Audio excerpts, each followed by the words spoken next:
They told us it was about inclusion. They said it was progress. That casting a black Cleopatra, a black Anne Boleyn, or a multicultural Snow White was a celebration of diversity. But what if it's not? What if it's something much darker? Something masked by virtue signals and hashtags? What if this isn't inclusion, but erasure? Not progress, but propaganda? In this video, we'll expose the ideology that's rewriting our films, our myths, and even our history. We'll examine Disney's recent Snow White fiasco, Netflix's obsession with race swapping, and how these trends align with the theories of French writer Samuel Fitoussi in his book, Woke Fiction. We'll connect the dots to the broader cultural movement that seeks not to diversify, but to deconstruct Western civilization, starting with its stories. Let's begin with the simple truth. Fiction is no longer fiction. It is ideology wearing the mask of entertainment. In Woke Fiction, Samuel Fitoussi dissects what he calls the ideological hijacking of modern storytelling. In today's cultural climate, a story is no longer judged by its emotional resonance, visual beauty, or character depth, but by whether it checks the right boxes.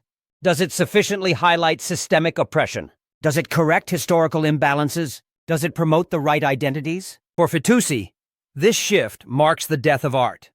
Where ambiguity and imperfection once thrived, where audiences were free to laugh, to question, to imagine, we now find rigidity, moralizing, and fear. Writers are terrified to offend, actors are cast to fulfill quotas, and whole storylines are twisted to conform to ideological fashions. Nowhere is this clearer than in the catastrophic Snow White remake by Disney. In 2024, the world watched as one of the most beloved European fairy tales was torn apart in real time. Rachel Zegler, the film's lead, mocked the original story, dismissed Prince Charming as a stalker, and proudly declared that the new Snow White would be a strong, independent woman who doesn't need love, doesn't dream of romance, and certainly doesn't want a prince.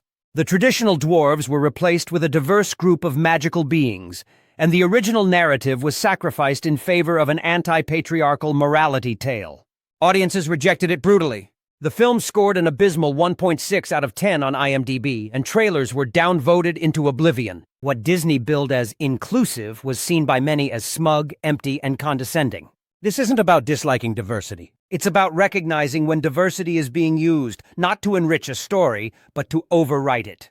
This strategy is not limited to fairy tales. It extends to historical dramas, fantasy sagas, and even ancient mythology. Just look at Netflix. In their series Queen Cleopatra, the legendary Egyptian queen, historically known to be of Macedonian Greek descent, is played by a black actress. This decision sparked outrage not only among historians but also from the Egyptian government itself, which called it a distortion of history. Yet Netflix stood firm, citing the importance of reclaiming narratives and empowering underrepresented voices.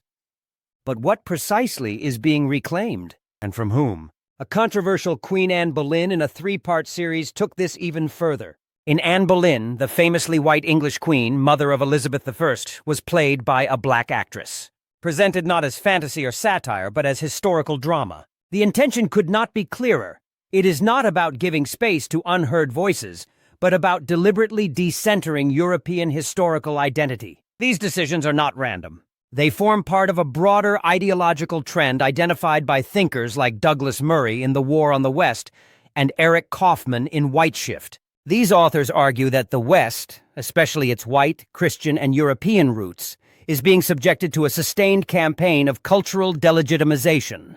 And media is at the front line of this campaign. In Kaufman's terms, what we're seeing is a symbolic replacement. The removal of white characters from their own mythologies is not simply aesthetic, it's political. It signals that the dominant culture of the past must now make space by erasing itself. This explains the flood of race swaps in mainstream franchises. In The Little Mermaid, a character from Northern European folklore is turned into a black mermaid, not as part of a new story, but by altering the original. In The Rings of Power, Amazon's bastardized Tolkien universe presents a cast that bears little resemblance to the lore. Elves, dwarves, even villagers are portrayed by actors whose backgrounds are completely disconnected from the cultures these stories are built upon. Even The Witcher, Blood Origin, set in a Celtic-inspired fantasy world, is populated with what seems like a United Nations casting lineup, because what matters now is not narrative coherence but ideological compliance.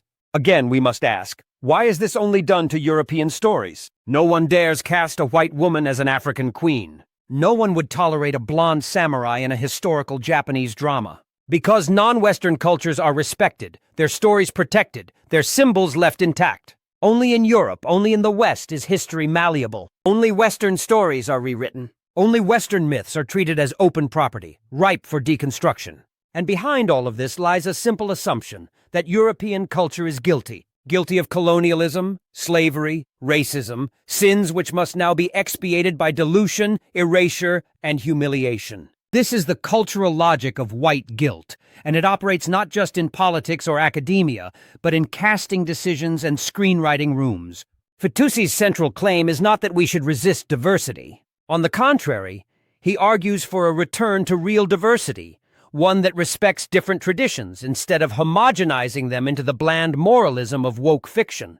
He warns that when storytelling becomes a lecture, when the past becomes a canvas for ideological graffiti, we lose more than entertainment. We lose memory, meaning, and identity. The irony is that these cultural products, while pretending to fight racism, are themselves profoundly racialized.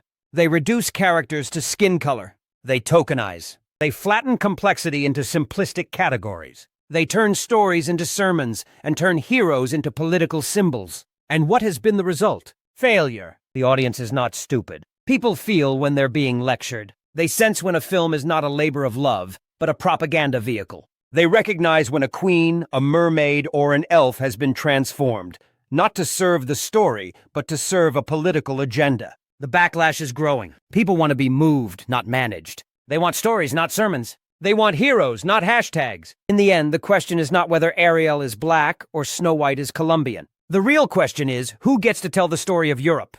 Who is allowed to interpret its past? Who decides what its myths, heroes, and memories should look like? If Europeans cannot even keep their own historical figures, fairy tales, and cultural icons, what then do they have left? This is not just a fight for aesthetics. It is a fight for cultural survival. Fiction matters. It shapes how we see ourselves, how we see each other, how we imagine the future. And when that fiction is twisted by ideology, what follows is not progress, but decay. As Samuel Fitoussi puts it, it is not the past that offends. It is the present's inability to look at the past without trembling. Let us stop trembling. Let us reclaim our stories, not to exclude others, but to preserve ourselves. Because if we cannot tell the truth about who we are, then soon we won't be able to tell the truth at all. If you found this video thought-provoking, help us keep producing independent, high-quality content by subscribing to the channel and sharing this video. You can also support Civitas directly at our Buy Me a Coffee link below. Every small donation helps us stay free, honest, and unfiltered.